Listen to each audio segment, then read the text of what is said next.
Recording in progress.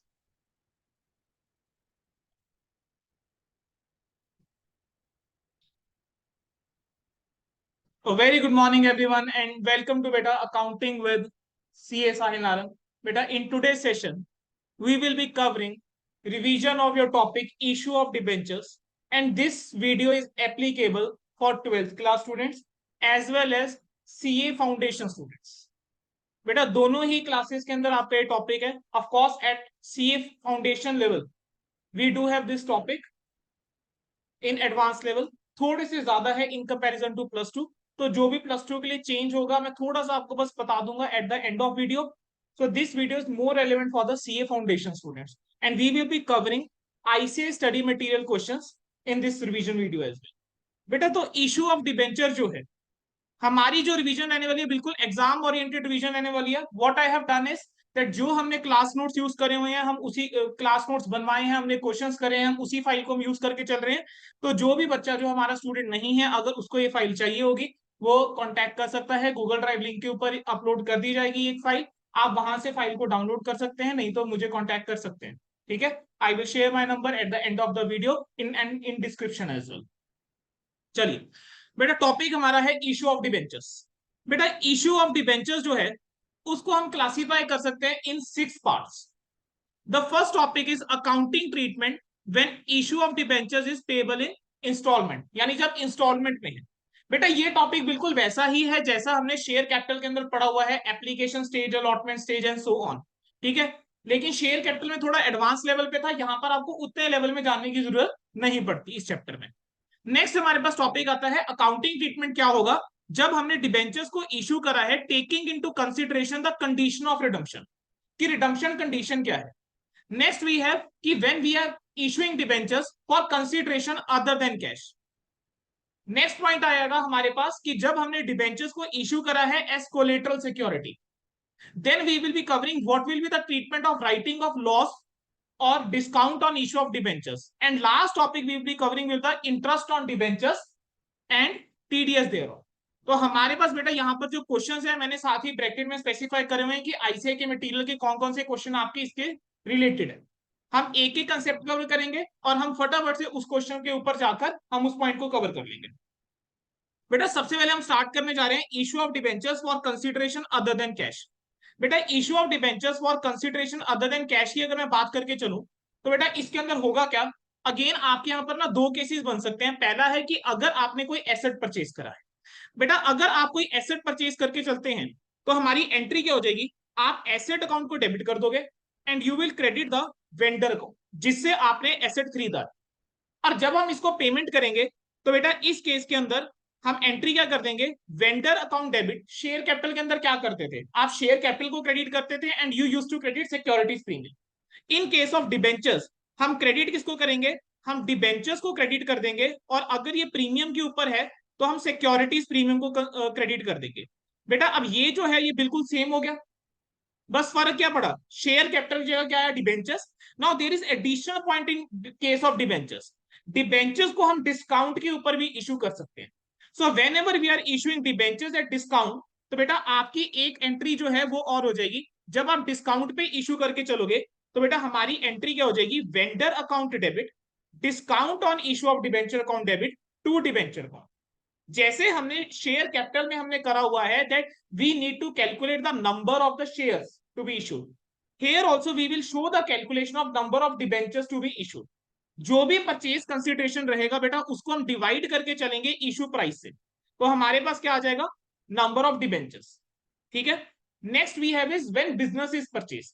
बेटा जब आप बिजनेस परचेज करते हैं तो बिजनेस परचेज करते टाइम जितने भी एसेट्स होंगे आप उनको डेबिट करके चलेंगे individually. You will credit the liabilities, you will credit the sundry liabilities.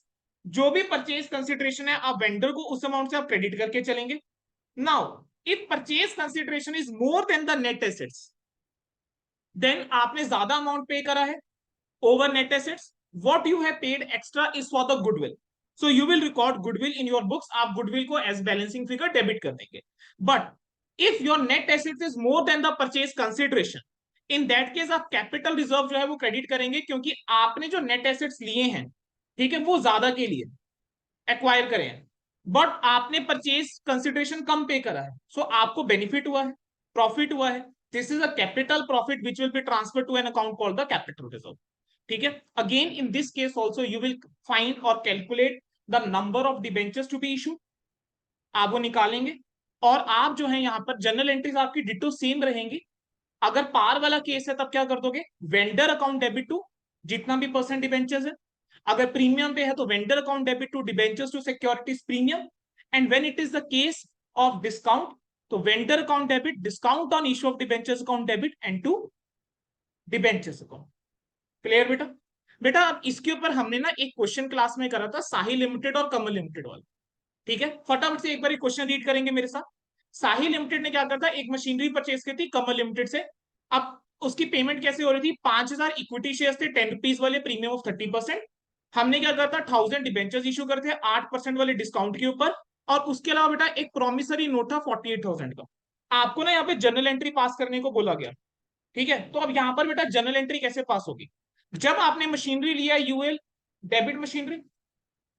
अब सबसे पहले तो यहाँ पे परचेज कंसिडरेशन निकालोगे कैसे। हमने कितने इक्विटी शेयर इशू करे, सर हमने ना 5,000 इक्विटी शेयर इशू करे थे, और एक इक्विटी शेयर हमने कितने में इशू करा था, 13 रुपीज में। 30% प्रीमियम था तो 13 रुपीज में आपने इशू करा। तो हमारे पास ये कितना अमाउंट आ गया था बेटा, 65,000। फिर आपने क्या करा था, डिबेंचर इशू करते 100 रुपीज वाला डिबेंचर आपने 10% डिस्काउंट पे इशू करा था। 1000 डिबेंचर्स मल्टीप्लाई बाय 90 हम करेंगे, तो 1000 इंटू 90 कितना हो गया, 90,000। और लास्ट में आपने एक प्रोमिसरी नोट दे दिया 48,000 का। बेटा सबका आप टोटल कर लीजिए, 90 प्लस 65 प्लस 48। तो बेटा देखो इसका टोटल हमारे पास आया था 2,03,000। तो 2,03,000 आपके लिए हो गया परचेज कंसिडरेशन। तो पहली एंट्री हमने यहाँ पर पास करी थी, मशीनरी अकाउंट डेबिट, जिससे हमने खरीदा, किससे खरीदा था, who was the buyer and who was the seller, sorry vendor, Kamal limited. तो कमल लिमिटेड को हमने यहाँ पे क्या कर दिया था, क्रेडिट कर दिया था 2,03,000। अब इसका बाद आप पेमेंट करोगे। पेमेंट जब आप करोगे, आपने क्या करा है, इक्विटी शेयर भी इशू करें। सो यू इक्विटी शेयर के लिए एंट्री क्या पास कर दी, Kamal limited account debit to equity share capital to securities premium. ठीक है, डिबेंचर्स के लिए क्या एंट्री पास कर देंगे, Kamal limited account debit discount on issue of debentures account debit to 8% debentures. And for promissory note जो दिया गया है, एंट्री क्या हो जाएगी, Kamal limited account debit to bills payable. Sir अब इसके ऊपर ना हमने एक और सवाल करा था, बिजनेस परचेज वाला। So I will share this class notes with you, वहां पर आप ये वाला क्वेश्चन बेटा देखते रहना। ठीक है, now I am taking you to the illustration जो आपके स्टडी मटेरियल में था। तो बेटा स्टडी मटेरियल में हमारा इसके ऊपर जो इलुस्ट्रेशन था, स्टडी मटेरियल में हमने बेटा यहाँ पर जो इलुस्ट्रेशन करा था, that was your illustration number,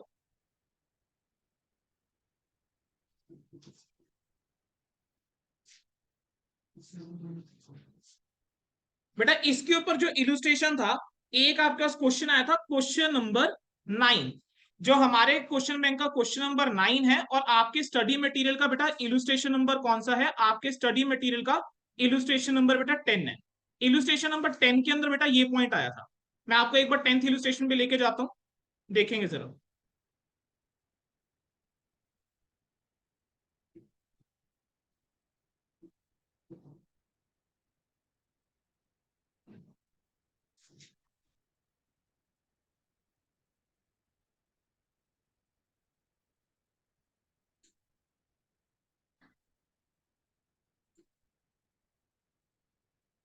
ये देखिए बेटा, illustration number 10 of your study material.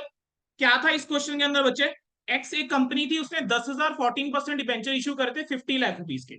उसके अंदर बेटा एक पार्ट की फॉर्म में इसने पूछा कि आपने क्या करा है, एक वेंडर को for purchase of fix asset worth rupees 10 lakh आपने 12,50,000 नॉमिनल वैल्यू के डिबेंचर इशू कर दिए। तो हमने बेटा इसकी जो एंट्री पास करके चले थे जब हम पेमेंट की, देखो पेमेंट की एंट्री हमने कैसे करी थी। सो हमने इसकी एंट्री बेटा इस तरीके से करी थी, आपने फिक्स एसेट को डेबिट करा 10 लाख रुपीज से, वेंडर को आपने क्रेडिट करा 10 लाख रुपीज से। अब आपने 12.5 लाख रुपए के डिबेंचर इशू करे हैं, but purchase consideration is only 10 lakh rupees, और आपने यहाँ पे डिस्काउंट पे इशू करे हुए हैं बेटा डिबेंचर। सो वेंडर को डेबिट करा 10 लाख से, आपने 14% डिबेंचर को क्रेडिट करा 12,50,000 से। एंड हम डेबिट क्या कर देंगे बेटा, discount on issue of debenture with amount of 2,50,000। बेटा तो यही एक सवाल था आपके पास आपके स्टडी मटेरियल में, which is on the point of the issue of debentures for consideration other than cash. In examination you can get a question जिसके अंदर हमने इशू करें debentures for consideration other than cash, एक comprehensive question बेटा आपके पास आ सकता है। ठीक है बेटा, आई होप पहला केस सबको क्लियर है। बेटा आफ्टर कवरिंग दिस टॉपिक, हमने सेकेंड पॉइंट जो इस वाले चैप्टर के अंदर कवर करा था आपके साथ, that was the point of issue of debenture as collateral security. तो बेटा issue of debenture as collateral security के अंदर बेटा हमने क्या चीज है जो पढ़ी हुई है। Issue of debenture as collateral security में हमने पढ़ा था कि जब एक कंपनी बैंक से लोन लेती है या किसी भी पार्टी से बेटा लोन लेती है, तो कंपनी क्या करती है, in addition to the primary या प्रिंसिपल सिक्योरिटी हम एक और सिक्योरिटी दे देते हैं। जैसे मान लीजिए मैंने क्या करा है, कोई जमीन जो है वो बैंक को दे रखी है एज सिक्योरिटी। अब बैंक को ऐसा लग रहा है कि प्रॉपर्टी की वैल्यू डाउन जा रही है and the value of the property is not sufficient to cover up the amount of the loan in case of default. तो बैंक में आस्क हुई कि सर ऐसा है कि आपकी जो प्रॉपर्टी है उसकी वैल्यू कम है, we can not provide you the loan. अगर आपको लोन चाहिए आप ऐसा कर दीजिए, कुछ एक कोलेटरल सिक्योरिटी दे दीजिए, कुछ एक एडिशनल सिक्योरिटी दे दीजिए। So as a company what I can do is I can issue the debentures of my company. मैं बेटा वो डिबेंचर सिर्फ एज कोलेटरल सिक्योरिटी दे रहा हूं, एक्चुअल में मैंने बैंक को वो डिबेंचर्स इशू नहीं करे हैं, अंडरस्टैंड दिस। मैंने बैंक को वो डिबेंचर्स इशू नहीं करे हैं, मैंने बस वो डिबेंचर्स एज कोलेटरल सिक्योरिटी दिए हैं।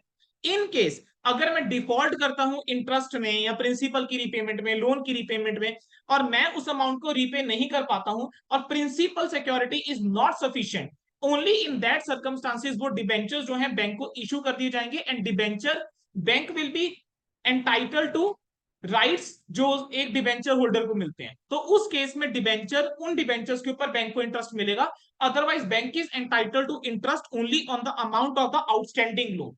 आई होप बेटा ये पॉइंट बेटा सभी को क्लियर है। चलिए बेटा अब इसके अंदर हमारे पास प्रेजेंटेशन की बेटा देखो दो तरीके थे।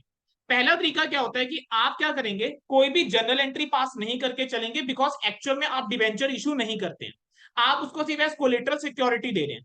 तो इस केस में हम कोई भी जनरल एंट्री पास नहीं करेंगे, but you will pass an entry for the bank loan. जब आप बैंक लोन लेंगे तो आप एक एंट्री पास करेंगे, bank account debit to loan from bank. आप नरेशन के अंदर भी स्पेसिफाई करेंगे जितने डिबेंचर्स आपने इशू करे हैं collateral security, and in balance sheet also आप उस चीज को दिखाकर चलेंगे। ठीक है।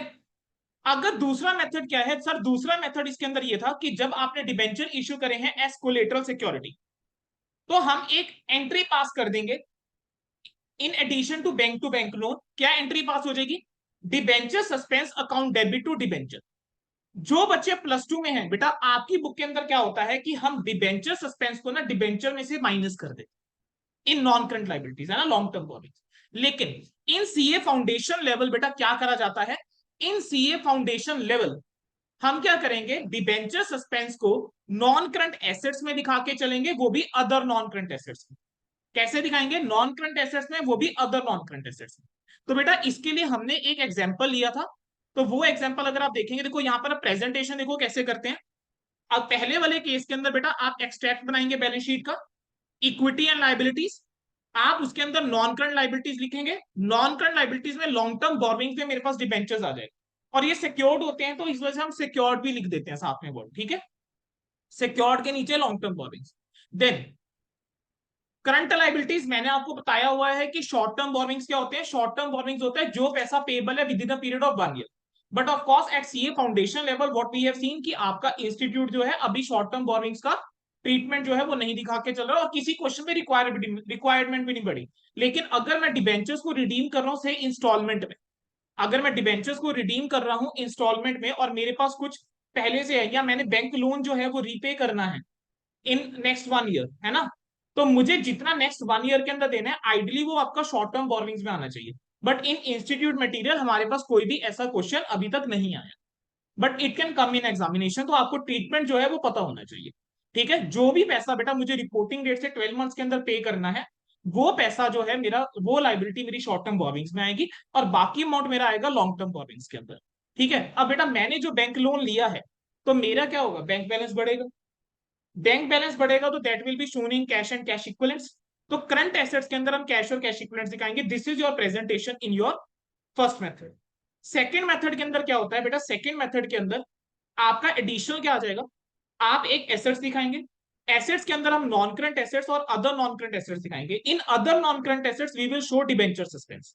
हम नोट्स दिखाएंगे बेटा, देखो नोट्स कैसे बनेंगे, नोट्स जो अकाउंट्स के अंदर आप जब लिखोगे bank loan, in first method you will show collaterally secured by the issue of जितने भी रुपीस के डिबेंचर्स हैं, जितने परसेंट डिबेंचर हैं वो आप दिखा देंगे।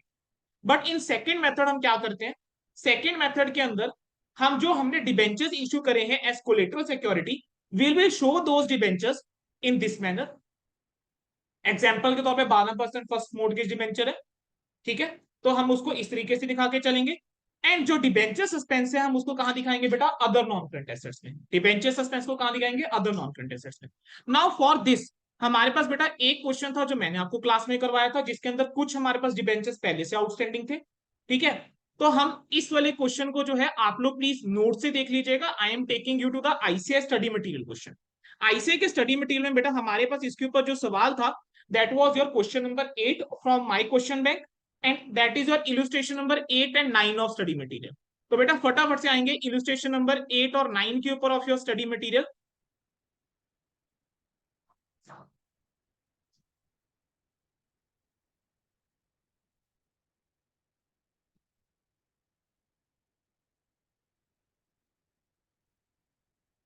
ये देखिए बेटा, एक्स लिमिटेड ने क्या करा था, एक लोन ऑब्टेन करा था 1 करोड़ रुपीज का, giving a collateral security of 1 crore 50 lakh, 14% first mortgage debenture. आपको ना क्या पूछा था, आप इसका डील कैसे करोगे। तो बेटा यहां पर हम दोनों तरीके से प्रेजेंटेशन करके दिखाएंगे। पहला मेथड, जब हम इशू ऑफ डिबेंचर को रिकॉर्ड नहीं कर रहे, ऐसे केस में मैं कोई भी जर्नल एंट्री पास नहीं करूंगा for debentures. I will just show in the notes to accounts in balance sheet as collateral security, ठीक है। तो देखो बैलेंस शीट जब हम बनाएंगे, एक जर्नल एंट्री मेरी पास होगी, जो मैंने लोन लिया है उसके लिए मैं एंट्री पास करूंगा, bank account debit to loan from IDBI 1 crore and 1 crore. जब मैं बैलेंस शीट बनाऊंगा बेटा, हम एक्सट्रैक्ट वर्ड क्यों यूज करते हैं, because we are not making the full balance sheet. हमारे पास कंप्लीट इंफॉर्मेशन नहीं है, हम पूरी बैलेंस शीट नहीं बना रहे, इस वजह से हम एक्सट्रैक्ट वर्ड यूज कर देते हैं। इक्विटी एंड लाइबिलिटीज के अंदर मैं लॉन्ग टर्म बोरोइंग्स दिखाऊंगा 1 करोड़ रुपीज से। करंट एसेट्स के अंदर मैंने यहाँ पर बैंक वाला अमाउंट दिखा दिया जो भी मेरे पास आया। नोट्स टू अकाउंट्स के अंदर देखो क्या होगा, मैं यहाँ पर दिखाऊंगा secured loan, loan from IDBI, and in bracket I will specify collaterally secured by the issue of 1 crore 50 rupees 1 crore 15 lakh 50 lakhs 14% first mortgage debentures। लेकिन जब मैं सेकंड मेथड फॉलो कर रहा हूं, means when I am passing an entry for the issue of debentures, in that case beta we what we will do, bank account debit to loan from IDBI, then we will pass another entry which will be debenture suspense account debit to 14% first mortgage debenture। ये जो 14% first mortgage debenture है ये आपका बेटा long term borings के अंदर आएगा, और जो आपका डिबेंचर सस्पेंस है वो आपका नॉन करंट एसेट्स में, अदर नॉन करंट एसेट्स में आएगा। किस तरीके से सर, ये देखिए, इक्विटी एंड लाइबिलिटीज में non current liabilities long term borings. अब यहां पर अमाउंट आया 2.5 करोड़। इस 2.5 करोड़ की बाइफर्केशन क्या है, 1 करोड़ का बेटा लोन है, और 1.5 करोड़ के आपने डिबेंचर इशू करे हैं एज कोलेटरल सिक्योरिटी। एंड ये जो अदर नॉन करंट एसेट्स हैं बेटा, इसकी बाइफर्केशन क्या है, ये है आपका डिबेंचर सस्पेंस। देखो जरा आप इसके नोट्स देखो बेटा, देखो लोन फ्रॉम आईडीबीआई दिखाया, आईडीबीआई दिखाया 1 करोड़ का, और 14% मोर्टगेज डिबेंचर दिखाया 1.5 करोड़ का, टोटल आ गया 2.5 करोड़। और हमने अदर नॉन करंट एसेट्स के अंदर दिखाया डिबेंचर सस्पेंस 1.5 करोड़। ब्रैकेट में हमने लिख दिया है कि हमने डिबेंचर इशू करे हैं एज कोलेटरल सिक्योरिटी। बेटा क्लियर। सो बेटा this was your second point which has to be covered in the issue of debenture. चलिए बेटा, अब अगला केस हम कवर करने जा रहे हैं इसके अंदर। अगला केस बेटा मेरे पास क्या है,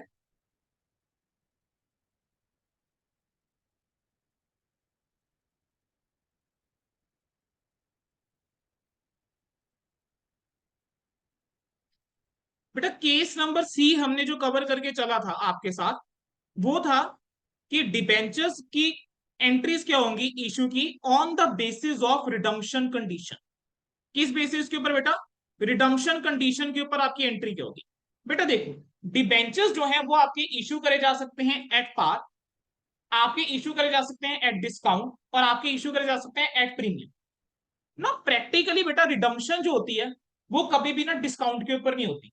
हम रिडम्पशन कैसे कर सकते हैं, पार पे, प्रीमियम पे और डिस्काउंट पे, बट प्रैक्टिकली रिडम्पशन डिस्काउंट पे नहीं होती। आप जरा सोच के देखो बेटा, मैंने आपसे पैसे लिए, डिबेंचर क्या है बेटा, डिबेंचर क्या होता है, डेट होता है जो कंपनी ने लिया है। तो company will issue you a certificate acknowledging debt, कि हमने आपसे ये पैसा लिया है और हमने आपको ये पैसा वापस करना है। जो वो सर्टिफिकेट होता है उसके अंदर कंडीशंस लिखी होती है कि हमने आपको इतना इंटरेस्ट देना है और ये पैसा कितने टाइम पीरियड बाद वापस होना है, ठीक है। बेटा ये जो हम रिवीजन कर रहे हैं बिल्कुल एग्जाम ओरिएंटेड कर रहे हैं, so I am not going into the theory part much, ठीक है। अब यहाँ पर देखो होता क्या है बेटा, जब मैं डिबेंचर्स रिडीम करूंगा तो रिडम्पशन पार पे हो सकती है, प्रीमियम पे हो सकती है, डिस्काउंट पे हो सकती है। जरा प्रैक्टिकली सोच के देखना, मान लेते हैं मैंने आपसे 500 करोड़ रुपए के डिबेंचर मैं आपको इशू कर रहा हूँ, आपने मुझे 500 करोड़ दे दिए बेटा, अब मैं आपको बोलूं बेटा मैं आपसे ले तो 500 करोड़ रहा हूं, लेकिन रिडम्पशन पे मैं आपको ना 450 करोड़ दूंगा, क्या आप मुझे पैसा दोगे? आप क्यों मानोगे कि 50 करोड़ आपको कम मिले? जब आप कहोगे यार जब मेरे को 500 करोड़ मैंने दिया तो मेरे को वापस 500 करोड़ ही मिले ना, of course you will get interest over the period of time. लेकिन रिडम्पशन के टाइम पे आप पूरा नॉमिनल अमाउंट जो है आप मेरे से लोगे ना, 500 करोड़ मेरे से वापस लोगे ना, जितना पैसा आपने मेरे को दिया था उतना पैसा आप कम से कम लोगे ना। तो प्रैक्टिकली होता क्या है, डिस्काउंट के ऊपर रिडम्पशन होती नहीं है। और आप देखोगे तो आपकी बुक के अंदर भी यही लिखा हुआ है आईसीए के स्टडी मटेरियल में, that practically debentures are not redeemed at discount, और उन्होंने उसका ट्रीटमेंट भी नहीं दिया। तो बेटा इसके अंदर हमने ना एंट्री जो करनी होती है वो देखनी होती है on the basis of the condition of redemption, और आपको इशू के टाइम पे ही पता होता है कि रिडम्पशन कंडीशन क्या है। तो यहां पर मैंने आपके साथ ना 6 केस लिए थे। पहला केस देखो हमने क्या करा था कि डिबेंचर आपने इशू करे हैं एट पार और रिडीमेबल भी है एट पार। तो बेटा यहां पर एक फर्क जो आप देखोगे वो क्या है कि शेयर्स के अंदर जब एक ही इंस्टॉलमेंट में पैसा है, हम क्या करते हैं यूजुअली वहां पर हम क्या कर देते थे, share application and allotment account एक साथ ओपन कर देते थे। But in case of debenture हम एक साथ ना ओपन करके हम सिर्फ डिबेंचर एप्लीकेशन में लेकर जाएंगे। लेकिन अगर आप +2 के स्टूडेंट है तो बेटा आप वहां पर क्या करेंगे, एप्लीकेशन अलॉटमेंट को साथ ही लिखेंगे। ठीक है। अब बेटा देखो जब मैं इश्यू करूंगा मेरी एंट्री क्या होगी, bank account debit to debenture application, बेटा 100 रुपए का डिबेंचर है मैंने इशू करा है और 100 रुपए ही मैंने रिडीम करने हैं। तो bank account debit to debenture application 100 rupees and 100 rupees. अब बेटा जब मैंने ये पैसा वापस करना होगा, पहले एक बार उसकी एंट्री सोचो। मैं कहूंगा भाई डिबेंचर होल्डर मैंने तुम्हें 100 रुपए देना है। अब बेटा जब मैं डिबेंचर में इशू करूंगा मैं डिबेंचर को क्रेडिट करूंगा ना, तो टू डिबेंचर। अब मेरा रिडम्पशन की एक बार एंट्री सोच के देखो, दो हमें रिडम्पशन की एंट्री पेपर में नहीं पूछेगा, लेकिन सोचो सही एंट्री। मैं कहूंगा मैंने आपको पैसा देना है, डिबेंचर मेरी बुक्स में खत्म होगा क्योंकि मेरे लिए एक तरह से लाइबिलिटी है। डिबेंचर को मैं डेबिट करूंगा 100 रुपीज से, डिबेंचर होल्डर को मैं क्रेडिट करूंगा 100 रुपीज से कि मैंने आपको 100 रुपए देने हैं। अब जब मैं पेमेंट करूंगा मैं एंट्री करूंगा debenture holder to bank with an amount of 100। अब बेटा मैं यहां पर जब अलॉटमेंट कर दूंगा डिबेंचर इशू कर दूंगा, मैं उसकी क्या एंट्री पास करूंगा, मैं एंट्री पास करूंगा, मैं I will transfer the debenture application money to the debenture account with amount of 100। ये आपका कौन सा केस आ गया, जब इशू एट पार है और रिडम्पशन एट पार है। But what if debentures are issued at discount लेकिन रिडीमेबल पार पे? तो बेटा जब डिबेंचर जो है वो इशूड एट डिस्काउंट है लेकिन रिडम्पशन पार पे है, तो यानी हुआ क्या, 100 रुपीज की बेटा मैं कह रहा हूँ फेस वैल्यू है, आपने इशू करा है 95 रुपीज के ऊपर, लेकिन आप रिडम्पशन पे 100 रुपए ही दो। बेटा ऐसे केस में आपके पास कितना पैसा आएगा, मेरे पास पैसा तो 95 आएगा, लेकिन I will always credit the debenture account with the nominal value. तो जब मैं यहां पर इश्यू करूंगा बेटा मैं एंट्री क्या पास करूंगा, bank account debit to debenture application with 95 and 95। I will pass entry with bank account debit to debenture application 95 and 95। फिर मैं क्या एंट्री पास करूंगा, डिबेंचर एप्लीकेशन को मैं डेबिट करूंगा 95 से।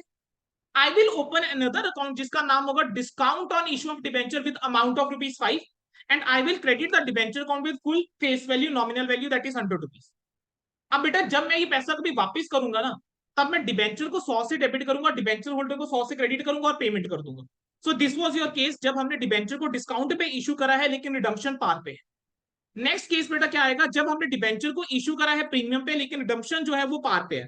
बेटा अब अगर मैंने प्रीमियम के ऊपर इशू करा है डिबेंचर, तो उसका मतलब क्या हुआ कि मैं आपको कह रहा हूं कि 100 का है डिबेंचर, लेकिन आपको मैं 110 ले रहा हूं, आपसे 10 रुपीज मैं एक्स्ट्रा ले रहा हूं, लेकिन मैं आपको रिडम्पशन पाथ पे ही करूंगा।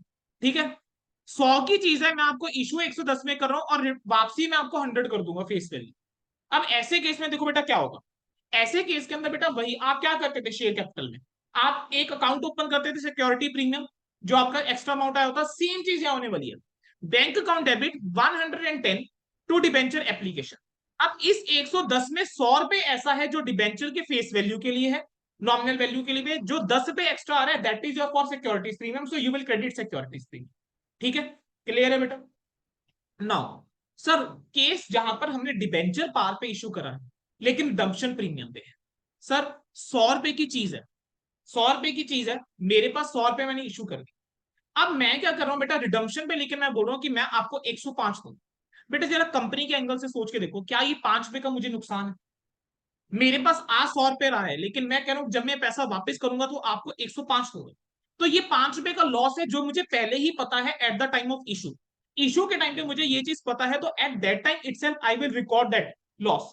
सो बेटा जब मेरे पास पैसा आएगा मैं एंट्री पास करूंगा bank account debit to debenture application, and what I will credit is debenture, what second entry क्या पास हो जाएगी, debenture application account debit, debenture application account debit 100, loss on issue of debenture account debit 5, to debenture with amount of 100। और ये जो loss है किस वजह से हो रहा है, क्योंकि मैं रिडम्पशन कर रहा हूं प्रीमियम पे, so I will open another account जो क्रेडिट होगा premium on redemption of debenture with amount of 100। अब ये एंट्री थोड़ा सा आसान बनाना चाहते हो तो मैं कहता हूं एक बार रिडम्पशन की एंट्री सोच के देखो। मैं डिबेंचर होल्डर को जब पैसा वापस करूंगा तो कैसे करूंगा, मैं कहूंगा देख भाई डिबेंचर होल्डर मैंने आपको 105 रुपए देने हैं, जिसमें से 100 रुपए तो डिबेंचर का है, तो debenture account debit 100 rupees, premium on redemption 5 rupees, मैंने आपको प्रीमियम का 5 रुपए देना है, टोटल मैंने आपको 105 देना है। तो डिबेंचर होल्डर टू बैंक जब मैं पेमेंट करूंगा, बेटा मुझे बताओ क्या ये चीज क्लियर हो गई? आई हो बेटा यहां तक किसी बच्चे को कोई डाउट नहीं है। अगली बेटा सिचुएशन क्या है, जब बेटा अब डिबेंचर मैंने डिस्काउंट भी इशू करा है और रिडम्पशन प्रीमियम पे करा, जरा सोच के देखो, फेस वैल्यू 100 रुपए, मैं कह रहा हूं कि भाई मैं तुम्हें 95 में डिबेंचर दूंगा, 5 रुपए का घाटा मैं पहले ही खा रहा हूं, 5 रुपए मैं तुमसे कम ले रहा हूं, ऊपर से मैं तुम्हें कह रहा हूं जब मैं रिडम्पशन करूंगा ना बेटा मैं तुम्हें 107 रुपए दूंगा, फेस वैल्यू के ऊपर 7 रुपए। प्रैक्टिकली चीज सोच के देखो, क्या मेरे पास टोटल जो मेरा नुकसान हुआ क्या 12 रुपए का हो रहा है? 5 रुपए मैं तुमसे पहले ही कम ले रहा हूँ, 7 रुपए ऊपर से तुम्हें ज्यादा दे रहा हूँ, तो मेरा जो टोटल नुकसान हो रहा है बेटा वो 12 रुपए का हो रहा है, मेरा जो टोटल नुकसान हो रहा है वो 12 रुपए का हो रहा है। ठीक है, जब मेरे पास बेटा पैसा आएगा मैं बैंक को डेबिट करूंगा 95 से, डिबेंचर एप्लीकेशन क्रेडिट करूंगा 95 से। अब मैं डिबेंचर एप्लीकेशन को 95 से डेबिट करूंगा, डिबेंचर को 100 रुपीज से क्रेडिट करूंगा। अब मेरा, और मेरे को पता है कि मैंने 7 रुपीज प्रीमियम का देना है, तो premium on redemption of debenture will credit with amount of 7। अब जो बेटा डेबिट होगा दैट विल बी 12 रुपीज। इस 12 रुपीज को मैं क्या कह सकता हूं, this is my loss on issue of debenture. आप अगर चाहो तो यहां पर क्या डेबिट कर सकते हो, loss on issue of debenture slash discount on issue of debenture, आप दोनों अकाउंट को एक साथ डेबिट कर सकते हो, loss slash discount on issue of debenture. ठीक है, हम क्या डेबिट कर दिया, loss on issue of debenture. इस लॉस की बेटा बाइफर्केशन क्या है, इस लॉस के अंदर 5 रुपए तो है डिस्काउंट, 5 रुपए तो किस चीज का है, डिस्काउंट का, और 7 रुपए किस चीज का है, प्रीमियम का, टोटल हो गया 12। ठीक है, और अगर किसी को अभी भी थोड़ी सी प्रॉब्लम आ रही है तो क्या करो, रिडम्पशन की एंट्री सोचो। मैं डिबेंचर होल्डर को क्या बोलूंगा, भाई ऐसा है कि मैंने तुम्हें डिबेंचर का 100 रुपए देना है, प्रीमियम का 7 रुपए देना है, टोटल मेरे को 107 रुपए देना है। बेटा जो रिडम्पशन पे मैं डेबिट करने वाला हूं ना वो मेरा यहाँ पर क्रेडिट हो। अब डिबेंचर के लिए तो मेरे पास 95 ही आया है, 5 रुपए तो डिस्काउंट ही है ना, नुकसान है, तो उसको मैं किस में डेबिट करूंगा, लॉस में। तो ऐसे केस में लॉस में कितना डेबिट हो जाएगा, 12 रुपए। क्लियर है? अगला केस बेटा, जब मैं डिबेंचर्स को प्रीमियम पे इश्यू कर रहा हूं और रिडम्पशन भी बेटा मैं किस पे कर रहा हूं, प्रीमियम पे ही करके चल, तो बेटा ऐसे केस में क्या होगा, मैं बैंक को डेबिट करूंगा। ठीक है, 100 की चीज मैंने 106 में इशू करी, लेकिन मैं प्रीमियम पे रिडम्पशन कर रहा हूं 110 में। और whenever you seeing the premium, you are calculating the premium, you have to compare with the face value. Face value 100 है, गलती से भी यहां पर 106 से मत कंपैरिजन मत करना, ये मत कहना कि सर आप 4 पे ही ज्यादा दे रहे हो, 4 पे प्रीमियम, नो, आपको हमेशा फेस वैल्यू से कंपेयर करना है, the amount which is over and above the face value, over and above of the face value rupees 10। जब मैं डिबेंचर इशू करूंगा तो मेरे पास 106 रुपए आए, मैं एंट्री क्या पास करूंगा जब मेरे को पैसा मिलेगा, bank to debenture application 106 106, then मैं डिबेंचर एप्लीकेशन को डेबिट करूंगा 106। एक बार के लिए रिडम्पशन को भूल जाओ, डिबेंचर क्रेडिट होगा 100 रुपए से, सिक्योरिटीज प्रीमियम क्रेडिट होगा 6 रुपए से, नॉर्मल एंट्री। अब ये जो मैं प्रीमियम पे ज्यादा अमाउंट दे रहा हूं वो मेरा लॉस है, अब मुझे उसको बुक करना है। I will debit loss on issue of debenture with 10 rupees and I will credit premium on redemption of debenture with 10 rupees. Clear बेटा? सो बेटा दिस वाज द केस जो हमने कवर करके चला था क्लास के अंदर। अब मैंने आपको अपनी तरफ से एक एग्जांपल लिया था जहां पर हमने 6 की 6 कंडीशन के ऊपर लिया था। अब आपको अगर इसकी प्रैक्टिस करनी है बेटा, आप इलस्ट्रेशन नंबर 1 to 6 जो है अपने स्टडी मटेरियल के देख सकते हो। ठीक है, मुझे एक बार जो बच्चे फेस टू फेस इस टाइम बैठे हैं प्लीज एक बार कन्वे कर दीजिए, इसका मैं एक आधा क्वेश्चन भी लूं या चल जाएगा? चल जाएगा बेटा, हमने कॉम्प्रिहेंसिवली जो है मैंने आपको एक्सप्लेन कर दिया, आप लोग फिर भी एक बार देख लीजिएगा सॉल्व करके अपने लेवल पे। अगर किसी बच्चे को बेटा कोई प्रॉब्लम आ रही होगी तो मेरा नंबर मैं शेयर करके चलूंगा, आप मेरे से कभी भी डाउट पूछ सकते हैं या कमेंट्स के अंदर आप मेरे से डाउट पूछ सकते हैं, I will explain to you.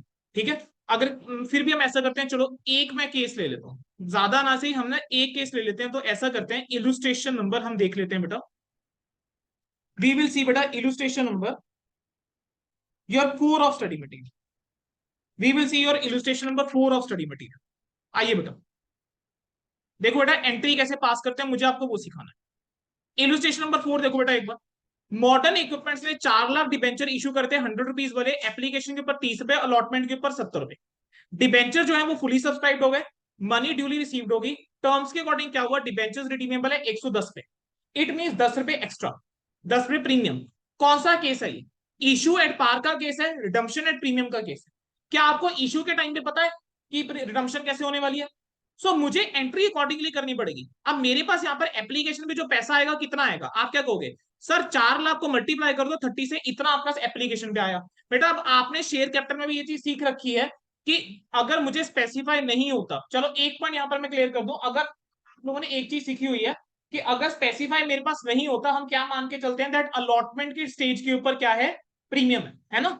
Same concept यहां लगेगा, अगर कुछ स्पेसिफाई नहीं है और अगर हमने डिबेंचर को इशू करा हुआ है डिस्काउंट पे या फिर प्रीमियम पे, so you will always take into consideration that it is at the time of allotment stage. ठीक है बेटा, अनलेस आपको क्वेश्चन में कुछ और स्पेसिफाई। इस केस में हमने पार पे इशू करा तो हमें वो पॉइंट देखने की जरूरत नहीं है। तो bank account debit to debenture application 4 lakh into 30, clear. Then आप क्या करोगे, debenture application account debit to debenture account, entry pass हो जाएगी, क्लियर। अब अलॉटमेंट पे 70 रुपए है।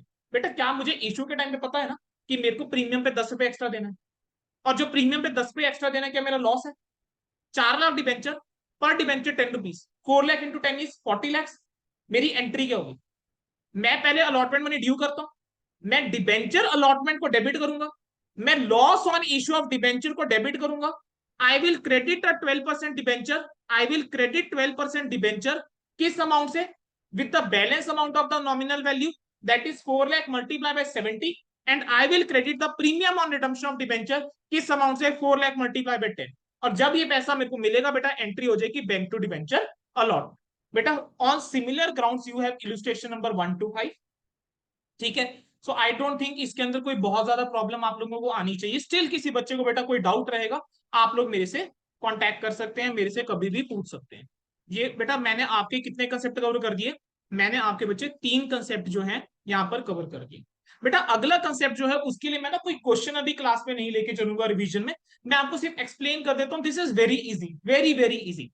इशू ऑफ डिबेंचर्स जो है पेबल इन इंस्टॉलमेंट। सर क्या पेपर में ये चीज आ सकती है? तो सर प्रैक्टिकली अगर मैं सीए के एंगल से बात करके चलो बेटा, सीए फाउंडेशन के एंगल से, अगर पेपर में मुझे यही चीज टेस्ट करनी है, मैं शेयर कैपिटल चैप्टर में टेस्ट कर लूंगा। पेपर में मैं डी वाले पॉइंट के ऊपर शायद उतना नहीं पूछूंगा, ठीक है। Issue of debentures payable in installment, बेटा इशू ऑफ डिबेंचर्स अगर पेबल इंस्टॉलमेंट में बेटा अगर पार पे है, चलो बेटा फटाफट मेरे साथ एंट्रीज क्या होंगी। एप्लीकेशन स्टेज पे एंट्री क्या हो जाएगी, bank account debit to debenture application, ठीक है। अगर मेरे पास एक्स्ट्रा पैसा आ गया तो उसको मुझे वापस करना होगा, over subscription, debenture application to bank, और जो मैं अलॉट कर दूंगा एंट्री क्या कर देंगे, debenture application account debit to debenture, खत्म। अब अलॉटमेंट मनी आप ड्यू करोगे, ड्यू करोगे तो क्या एंट्री पास करोगे, debenture allotment account debit to debenture. हम कौन सा केस कर रहे हैं, पार वाला। अब ये पैसा जब मेरे को मिलेगा तो बैंक टू डिबेंचर अलॉटमेंट, इसी तरीके से बेटा कॉल मनी की entry, debenture call account debit to debenture, और जब पैसा मिलेगा तो बैंक टू डिबेंचर कॉल, खत्म। अगर अब प्रीमियम पे है तब क्या होगा, अगर प्रीमियम पे है तो बेटा आपको देखना है कौन सी स्टेज के ऊपर प्रीमियम। अगर एप्लीकेशन में मान लो प्रीमियम है तो मेरी एंट्री क्या होगी, bank account debit to debenture application, then I will pass entry debenture application to bank, ठीक है। जो पैसा वापस करो, ये बैंक मैंने क्या किस चीज का क्रेडिट करा है, अगर मैं रिफंड करूं टू डिबेंचर जो मैंने अलॉट कर दी, टू सिक्योरिटीज जो मेरे को बेटा प्रीमियम के लिए होता है। अगर आपका एप्लीकेशन स्टेज पे कोई भी रिफंड नहीं है, कुछ एक्स्ट्रा पैसा नहीं आया है या प्रीमियम नहीं है, तो यहां पर सिर्फ डिबेंचर एप्लीकेशन टू डिबेंचर ही आएगा। अब अलॉटमेंट स्टेज पे क्या होगा, अलॉटमेंट स्टेज पे अगर प्रीमियम है तो मैं डिबेंचर अलॉटमेंट को ड्यू करूंगा, मैं क्या कहूंगा भाई इसके लिए मैं डिबेंचर के लिए कितना पैसा ले रहा हूं, तो डिबेंचर को क्रेडिट करूंगा, and I will credit security premium. जब ये पैसा मिलेगा तो बेटा क्या होगा, bank to debenture allotment, clear है। बेटा I hope this is clear. Similarly बेटा डिस्काउंट वाला केस है। अब डिस्काउंट में देखो क्या होगा, मान ले रहा हूं बेटा, मैं ये मान के चल रहा हूं कि एप्लीकेशन ही एक स्टेज है और उसी के ऊपर डिस्काउंट है, ठीक है। तो बैंक में मेरे पास कितना आया, 90 रुपए, मैंने 10% डिस्काउंट दिया, तो bank account debit to debenture application, now I will debit debenture application with amount of 90, I will debit discount on issue of debenture with amount of 10, and I will credit debenture. बेटा this was your concept number 4, this was your concept of issue of debentures when it is payable in installment. Clear है बेटा? बेटा now we are left with 2 points.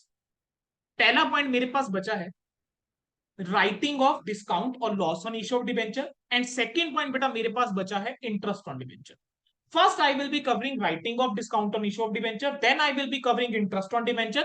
Then बेटा मैं एक comprehensive question ले लूंगा जिसके अंदर ना हमारे दोनों points कवर हो गए। ठीक है बेटा, सबसे पहले आ जाओ राइटिंग ऑफ डिस्काउंट और loss on issue of debenture. बेटा राइटिंग ऑफ डिस्काउंट और loss on issue of debenture क्या है या ट्रीटमेंट क्या है इस चीज का? बेटा जब भी आप राइट डिस्काउंट के ऊपर डिबेंचर इशू कर रहे हैं या लॉस के ऊपर डिबेंचर इशू कर रहे हैं, now that loss has to be written off over a period of time. जब आप +2 क्लास वाले अगर आप स्टूडेंट हैं तो बेटा आप क्या करके चलेंगे, जिस साल आपने डिबेंचर इशू करे हैं, in that year itself what you will do is you will write off the discount on या loss on issue of debenture. ठीक है, और आपने वहां पर क्या पढ़ा हुआ है कि P&L debit, free reserve debit और सिक्योरिटीज प्रीमियम को आप यूज कर सकते हैं। हमने इवन जब शेयर कैपिटल चैप्टर पढ़ा है तो शेयर कैपिटल की एप्लीकेशन है section number 52 that securities premium can be utilized to write off the discount और loss on issue of debentures, right? But in CA foundation के आपके आईसीए के मटेरियल में they are using just P&L. They are using just P&L. But I would recommend just read the question very carefully. अगर आपके पास question में कुछ extra data है और आपको सिक्योरिटीज प्रीमियम गिवन है, then you can use the security premium to write off the discount or loss on issue of debenture. Sir अब मुद्दा आता है कि सर हमने सीए लेवल पे सीए फाउंडेशन लेवल पे क्या करना है? सीए फाउंडेशन लेवल के ऊपर बेटा डिबेंचर्स अगर रिडीमेबल है एक सर्टेन पीरियड के बाद, से after a period of 5 years, और मान लेते हैं कि मैंने डिस्काउंट जो है मेरा है 1 लाख रुपए, सो what I will do is मैं इस 1 लाख रुपए को राइट ऑफ करूंगा over a period of time equally using the straight line method. So every year I will write of 20,000। कैसे? 1 लाख मल्टीप्लाई बाय 1/5 या 1 लाख डिवाइड बाय 5। सो मैं उतना अमाउंट बेटा क्या करता रहूंगा, राइट ऑफ करता हूं। But if your debentures are redeemable at the different date, तो ऐसे केस में हम जो डिस्काउंट है उसको राइट ऑफ करके चलेंगे in the ratio of the benefit derive from the debenture. जितना आपका बैलेंस आउटस्टैंडिंग है, जितने टाइम में आपने बेनिफिट उसका ड्राइव करा है, in that ratio you will write of. ठीक है, इसके अंदर बेसिकली हम सम ऑफ ईयर ऑफ बेटा डिजिट मेथड यूज कर लेते हैं। तो मैं एक काम करता हूं, मैं आपको ना इंस्टीट्यूट के 2 क्वेश्चन जो है ना बेटा उस पर ले जाऊं। ठीक है, चलिए दोनों में आपको क्वेश्चन के ऊपर ले जाता हूं बेटा। अच्छा, एंट्री क्या होगी? Profit and loss account debit to discount on issue of debenture. बेटा इसके लिए हमने ना 2 क्वेश्चन करे हैं आपके इंस्टीट्यूट के मटेरियल के। कौन कौन से क्वेश्चन है सर? सर एक क्वेश्चन है इलस्ट्रेशन नंबर 11 और एक क्वेश्चन है इलस्ट्रेशन नंबर 12। आ जाओ बेटा इलस्ट्रेशन नंबर 11 में। देखो बेटा ये थी आपकी इलस्ट्रेशन नंबर 11। इलस्ट्रेशन नंबर 11 में क्या पॉइंट था? 1 लाख डिबेंचर इशू करे थे, 100 रुपए का एक डिबेंचर था, 94 में आपने इशू करे। बेटा मुझे फटाफट से बताओ डिस्काउंट कितना? सर 1 लाख इंटू 6 लाख, है ना? उसने बोला है रिडीमेबल है at the end of 5 years, 5 साल बाद रिडीमेबल है after a certain period of time. हमने क्या पढ़ा? अगर after a certain period of time redeemable है then you will write off the discount equally over the life, है ना, over a period of time. तो मैं इस 6 लाख को राइट ऑफ करूंगा इन 5 years, एवरी ईयर 1,20,000। कैसे? इसको 5 से डिवाइड कर दो 1/5। सो देखो बेटा हम इस तरीके से करेंगे। अच्छा बेटा यहां पर ईयर एंड लिखा हमने, डिबेंचर कितने आउटस्टैंडिंग थे, रेशियो जिसके अंदर हमने डिबेंचर को डिस्काउंट को राइट ऑफ करना है, 6 लाख रुपए का डिस्काउंट था, मल्टीप्लाई करा 1/5 से, every year I will write of 1,20,000। Clear? लेकिन अगर मान लो कि मैं डिबेंचर्स को रिडीम कर रहा हूं डिफरेंट डेट्स के ऊपर, ऐसे केस में हम क्या करेंगे? We will use the sum of year of digit method. ठीक है, अब देखो ये वाला केस ले लो बेटा। इलुस्ट्रेशन नंबर 12 में क्या था? 2 लाख डिबेंचर थे, 10 रुपए का एक डिबेंचर था, आपने 9.4 में इशू करा था, तो टोटल 18,80,000 में बेटा आपने क्या कर दिया था? इशू कर दिया था 18,80,000 में। 1,20,000 जो है बेटा वो डिस्काउंट हो गया। अब 1,20,000 का ये डिस्काउंट है। Now I will write off this discount over a period of time, but this time not equally. Why? Because हम क्या कर रहे हैं? एनुअली रिडीमेबल कर रहे हैं। कितना अमाउंट? 1/5 every year. सो मैंने जब डिबेंचर इशू करे 1 अप्रैल 20 को, तो 1 जनवरी 20 को, 31 दिसंबर 20 को मैं 4 लाख रिडीम करने वाला हूँ। 31 दिसंबर 21 को मैं फिर 4 लाख रिडीम करने वाला हूँ। What I will see what is the amount of the debenture outstanding before the redemption. तो मैंने क्या करा बेटा? डिबेंचर आउटस्टैंडिंग बिफोर रिडम्पशन यहां पर लिख लिया, 20 लाख, 16 लाख, 12 लाख, 8 लाख और 4 lakh respectively. Every year 4-4 lakh में रिडीम करता जा रहा हूं। अब मैं इनकी रेशो निकाल रहा हूं, 5, 4, 3, 2, 1। इन सबका आपने क्या करना है? टोटल करना है। सम ऑफ ईयर कर लिया। अब ये आपने टोटल कर लिया, अब मेरे को कितना डिस्काउंट है जो पहले साल राइट ऑफ करना हो, मुझे राइट ऑफ करना होगा 5 divided by 15 multiply by the amount of discount. So that is the amount of discount which I will write off in the first year. Similarly, for the second year, 4 by 15 multiplied by 120. Similarly, for the third year, similarly for the fourth year, and similarly for the fifth year, 1 by 5 multiplied by 120. So this will be the amount of discount which you will write. अब होगा क्या, जब आपको questions आएंगे और आपसे वो entries पूछता है, तो आपसे वो ये वाला पॉइंट बेटा टेस्ट कर लेगा. वो आपको बोलेगा आपने ना डिस्काउंट के ऊपर डिबेंचर्स को इशू करा है, you have to pass the journal entries. और जनरल एंट्री जब अपने पास करनी है, तो हम वहां पे क्या करते हैं, डिस्काउंट को राइट ऑफ करने की एंट्री पास करेंगे. तो अगर वो जैसा भी रिडम्पशन कर रहा होगा, according to that redemption condition you will calculate the discount, और आप उसको अमाउंट निकाल के you will pass an entry statement of P and L account debit to discount on issue of debenture. Clear है बेटा? चलिए बेटा, अब मेरे पास बचा है सिर्फ एक कंसेप्ट. सर एक कंसेप्ट हमारा कौन सा रह गया? सर हमारा कंसेप्ट रह गया है interest on debentures and discount on interest on debentures and TDS on sale. बेटा now what is the concept of interest on debenture? बेटा now first of all understand this, that कि interest on debenture जो आपका होता है वो क्या होता है? इंटरेस्ट ऑन डिबेंचर जो है बेटा, that is your charge against profit. Even if company loss में है तब भी मुझे इंटरेस्ट देना है. अब बेटा इंटरेस्ट ऑन डिबेंचर जो है उसके ऊपर एक टीडीएस का कंसेप्ट आता है. अब फाउंडेशन में अब आप लोग हैं या प्लस टू में हैं, तो आपको टीडीएस का कंसेप्ट इतना नहीं पता होगा. सो आई विल जस्ट टेक 2 और 3 मिनट्स और मैं आपको एक्सप्लेन कर दूंगा कि टीडीएस का कंसेप्ट क्या है. बेटा देखो, इनकम टैक्स एक्ट जो है वो 1961 में आया. राइट, इनकम टैक्स एक्ट 1961 में. सो इनकम टैक्स एक्ट जब आया तो गवर्नमेंट को ग्रेजुअली रियलाइज हुआ that there are so many people जिनकी इनकम जो है वो टैक्सेबल है, लेकिन वो जो है इनकम टैक्स रिटर्न फाइल नहीं कर रहे हैं, वो टैक्स जो है वो पे नहीं कर रहे हैं. यानी कहीं ना कहीं क्या हो रहा था, टैक्स इवेजन हो रहा था. तो टैक्स इवेजन को अवॉइड करने के लिए गवर्नमेंट को ऐसा लगा कि जो बंदा पे कर रहा है ना, अगर वो पेमेंट के टाइम पे ही टैक्स काट के हमें जमा करवा दे दूसरे पर्सन के बिहाफ पे, तो टैक्स इवेजन कम से कम होगा. अब टैक्स इवेजन कम से कम क्यों होगा, वो मैंने रेगुलर लेक्चर के अंदर बहुत डिटेल में एक्सप्लेन करा हुआ है कि जब आप किसी पर्सन का टैक्स डिडक्ट करोगे, then you will have to deposit that tax. फिर आप एक टीडीएस की रिटर्न फाइल करते हो. टीडीएस की रिटर्न फाइल करोगे तो आप उस बंदे का पैन डालोगे जिसका आपने टैक्स काटा है. ठीक है, उस बंदे का पैन डालोगे तो गवर्नमेंट के पास इंफॉर्मेशन चली जाएगी, इनकम टैक्स के पास, डिपार्टमेंट के पास, कि इस बंदे की इनकम के ऊपर इतना टैक्स कटा है.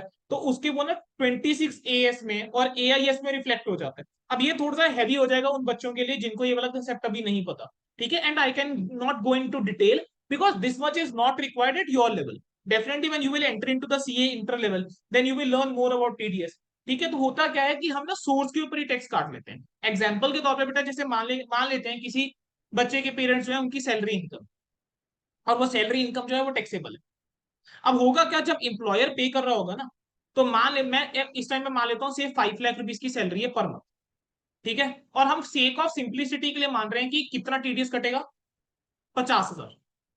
हर महीने 5 लाख सैलरी है, हर महीने पूरे साल की सैलरी कितनी होगी, 60 लाख. अब होगा क्या, जो सैलरी आ रही होगी ना आपके पेरेंट को, आपके मदर या फादर को या ब्रदर को, फैमिली में जो भी सैलरी एम्प्लॉई है, तो होगा क्या, जैसे मान लेते हैं 10% इसके ऊपर टीडीएस कट रहा है, तो वो ना क्या करेंगे, 50,000 रुपीज जो इंप्लॉयर है वो इसमें से डिडक्ट कर लेगा. वो आपके फैमिली मेंबर को देगा 4.5 लाख उनके बैंक में. 50,000 पे ये जो है, ये ना गवर्नमेंट को जमा करवा देगा, टैक्स के तौर पे गवर्नमेंट को जमा करवा देगा. और उसके बाद जब क्वार्टरली बेसिस के ऊपर बेटा ये क्या करेगा, एक रिटर्न फाइल करेगा इंप्लॉयर. उसमें क्या करेगा, पैन नंबर डाल देगा, और पैन नंबर डाल के दिखा देगा कि हमने 5 लाख के ऊपर ये 50,000 का टीडीएस काटा है. तो होगा क्या, वो 50,000 जो है रिफ्लेक्ट हो जाएगा आपके पेरेंट या जो भी जिनकी भी आप फैमिली मेंबर को जो इनकम मिली है उनके 26 AS में और AIS में. ऐसे गवर्नमेंट के पास इंफॉर्मेशन चली गई. अब आपके फादर या मदर जो है वो रिटर्न फाइल करेंगे, टैक्स कैलकुलेट करेंगे अपना, इतना टैक्स उनका पहले ही गवर्नमेंट के पास जमा होगा. ठीक है, सो ऐसे क्या हुआ, टैक्स इवेजन अवॉइड हो गया. तो जहां जहां पर भी गवर्नमेंट को ऐसा लग रहा था कि वहां पर टैक्स इवेजन की पॉसिबिलिटी है, वो सेक्शंस जो है वो लाते हैं. So in the case of interest also there is this section. Interest on debentures के ऊपर बोला गया है कि अगर आप पेमेंट कर रहे हैं आपको ना टीडीएस काट के पेमेंट करनी है. अब मान लेते हैं कि आपने जो इंटरेस्ट देना था वो देना था 10,000 और उसके ऊपर टीडीएस है 10%. तो होगा क्या बेटा, कंपनी अब यहां पर क्या एंट्री पास करेगी, इंटरेस्ट ऑन डिबेंचर जो है वो कंपनी के लिए खर्चा है, तो इंटरेस्ट ऑन डिबेंचर को डेबिट करेगी. वो क्रेडिट क्या करेगी, डिबेंचर होल्डर को, किस अमाउंट से, विद अमाउंट ऑफ 9,000. सर ये 9,000 कैसा है बेटा, 10,000 ग्रॉस अमाउंट है, उसके ऊपर 10% जो है हम टैक्स काटेंगे. 10,000 का 10% इज 1,000 रुपीज। थाउजेंड रुपीज जो है हम क्रेडिट करेंगे किस अकाउंट के अंदर, टीडीएस पेबल में। 1,000 रुपीज हम किस अकाउंट में क्रेडिट करेंगे, टीडीएस पेबल में। सो हम एंट्री क्या कर देंगे, interest on debenture account debit to debenture holder to TDS payable. बेटा अब उसके बाद मैं ना पेमेंट करूंगा। अब जब पेमेंट करूंगा तो डिबेंचर होल्डर को मैं डेबिट करूंगा 9,000 से, बैंक को मैं क्रेडिट करूंगा 9,000 से, और मैं टैक्स की पेमेंट करूंगा तो मैं एंट्री करूंगा TDS payable to bank. Now what I can do is I can pass a combined entry for these two, debenture holder account debit, TDS payable account debit to bank, 9,000, 1,000 and 10,000 respectively.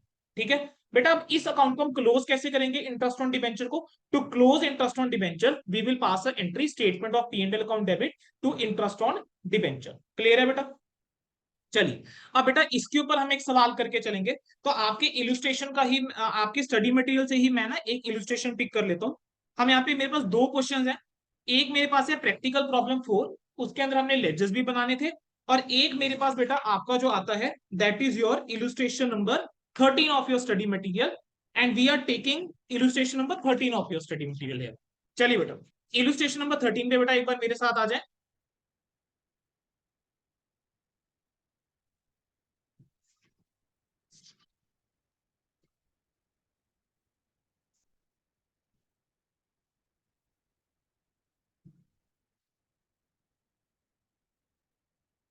चलिए बेटा question पढ़ेंगे साथ में। बेटा illustration number 13 के अंदर ना एक चेंज मैंने करवाया है। क्या चेंज करवाया है कि कंपनी ने ना इशू करे हैं 12% डिबेंचर जिसकी फेस वैल्यू 10 लाख रुपीज है एट 10% डिस्काउंट ऑन 1 जनवरी 2020। आपके स्टडी मटेरियल में यहाँ पे 2017 लिखा होगा, आपने इसको चेंज करके 2020 कर लेना है। Debenture interest after deducting tax at sources 10%, जो कब पेबल है 30 जून को और 31 दिसंबर को। जितने भी डिबेंचर्स हैं वो रिडीम हो रहे हैं after the expiry of 5 year period at 5% premium. What you have to do is you have to pass the journal entry for the accounting year 2020। तो बेटा देखो इस केस में क्या होगा, सबसे पहले क्या मेरे को इशू की एंट्री पास करनी पड़ेगी।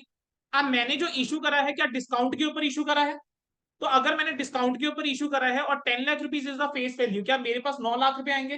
तो बेटा मुझे तो पहली एंट्री क्या मैं पास करूंगा, मैं 1 जनवरी 2020 को एक एंट्री पास करूंगा bank account debit to debenture application 9 lakh and 9 lakh. ठीक है, तो bank account debit to debenture application.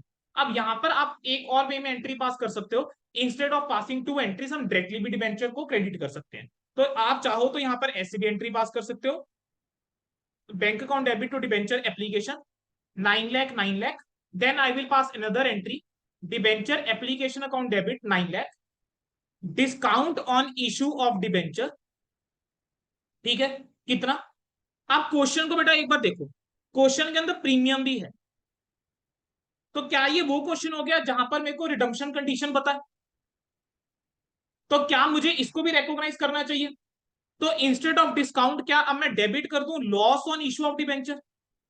Loss on issue of debenture कितना, सर 10% तो मैं डिस्काउंट दे रहा हूं, तो 1 लाख का डिस्काउंट हो गया। और जितना प्रीमियम मैं एक्स्ट्रा दे रहा हूँ 5%, 50,000 पे, तो 50,000 पे बेटा मैं यहाँ क्या कर दूं, डेबिट कर दूं, टोटल 1.5 लाख रुपए डेबिट कर दूं। क्रेडिट में क्या कर दूंगा, मैं क्रेडिट कर दूंगा बेटा डिबेंचर अकाउंट, तो 12% डिबेंचर था इस क्वेश्चन में, तो आई will credit 10 lakh rupees. And what I will credit is premium on redemption of debenture, कितने अमाउंट से, 50,000। तो instead of passing this entry what I can do is bank account debit loss on issue of debenture and I can directly credit 12% debenture. तो ये तो होगी बेटा issue की entry.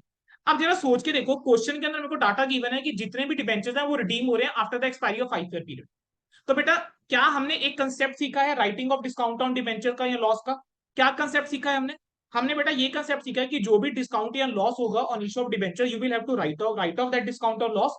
ठीक है, over a period of time. अब यहाँ पर सर्टेन पीरियड के बाद मेरी रिडम्पशन हो रही है, तो मैं क्या करूंगा स्ट्रेट लाइन मेथड यूज करते हुए इस डिस्काउंट या लॉस को राइट ऑफ करके चलूंगा। मेरा टोटल लॉस है 1.5 लाख का। So what I should do is कि over a period of 5 years, तो मैं हर साल 1/5 दैट इज 30,000 जो है बेटा मैं क्या करके चलूंगा, मैं राइट ऑफ करके चलूंगा। तो मुझे इसके लिए एक एंट्री पास करनी पड़ेगी statement of P and L account debit to loss on issue of debenture at the end of the year. बेटा अब देखो इस क्वेश्चन में क्या था कि हमें ना 30 जून को और 31 दिसंबर को क्या था इंटरेस्ट जो है हम पेबल था। तो बेटा 30 जून को मैं क्या एंट्री पास करूंगा, 30 जून को बेटा मैं एक एंट्री पास करूंगा interest on debenture account debit to debenture holder to TDS payable. अब इंटरेस्ट कितना आएगा, सर इंटरेस्ट हमेशा बेटा कैलकुलेट होता है फेस वैल्यू पे। 10 लाख के ऊपर मैं 12% कैलकुलेट करूंगा and I will calculate the same for the 6 months. Why 6 months? Because time period का मुझे इफेक्ट लेना पड़ेगा. हमने 1 जनवरी को इशू करे हैं, हम बात कर रहे हैं 30 जून की, तो 6 महीने हुए हैं. तो बेटा कितना अमाउंट आ जाएगा? अमाउंट आ जाएगा 60,000. गलती से भी एक 20 से एंट्री मत कर देना. तो मैं 60,000 को डेबिट करूंगा. अब इसका 10% निकाल लो. इसका 10% आता है 6,000. 6,000 is the tax amount, that is your TDS. तो बेटा मेरी एंट्री क्या होगी? Interest on debenture account debit to debenture holder to TDS payable. अब 30 जून को मैं क्या करूंगा? ये पेमेंट कर दूंगा.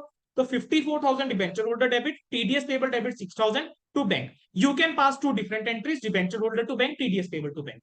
ठीक है. 31 दिसंबर को भी सेम होगा.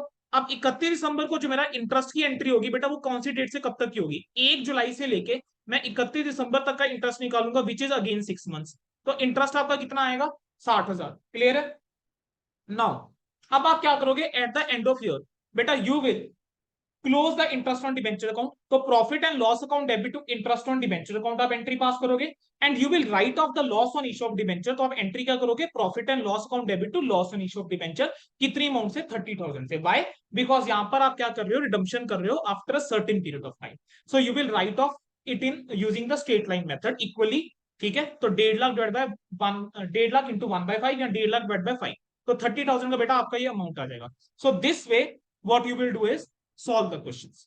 तो बेटा मैंने आपके साथ इस चैप्टर को बिल्कुल एग्जाम ओरिएंटेड वे में रिवाइज करवा दिया है. Most probably you will get a practical question from this chapter, और प्रैक्टिकल क्वेश्चन ही आता है इस चैप्टर में से अगर आएगा. ठीक है. हमने 6 केस पढ़े हैं. Issue of debentures collateral security, issue of debentures on the basis of redemption condition, issue of debentures when the amount is payable in installment, issue of debentures for consideration other than cash, treatment of discount, writing of discount or loss on issue of debenture, and last one being interest on debentures and TDS. तो हमने एक comprehensive वे में concept और question हमने इस revision के अंदर cover करा है. ऑलमोस्ट आई थिंक ये 40 मुझे लग रहा है 40 to 50 मिनट्स की वीडियो बनी है. ये लेस देन 1 आवर की वीडियो है. तो आप ये वीडियो कवर कीजिए, उसके बाद आईसीआई के सारे क्वेश्चन कवर कर लीजिए. बेटा आपका चैप्टर तैयार हो जाएगा. और जो बच्चे बेटा +2 में हैं, आप इस वीडियो से कंसेप्ट समझ सकते हैं. Then you can just cover up questions from your book. चाहे आप फिर टीएस गिरेवाल रेफर कर रहे हैं, चाहे आप डीके गोयल रेफर कर रहे हैं, आप उसमें से क्वेश्चंस कवर करेंगे. आपके सारे के सारे क्वेश्चन बेटा बड़े आराम से सॉल्व हो जाएंगे. ठीक है. सो आई होप बेटा सभी को समझ में आया होगा, और सारे टॉपिक्स आपके इस रिवीजन सेशन के अंदर कवर हो गए होंगे. ठीक है. आप लोगों का जो भी फीडबैक रहेगा मुझे प्लीज दीजिएगा, मेरे को अच्छा लगेगा. ठीक है. ताकि अगर कुछ इंप्रूवमेंट की जरूरत है, I will definitely make that thing better in next revision session. Thank you so much, and we will meet soon in next revision session.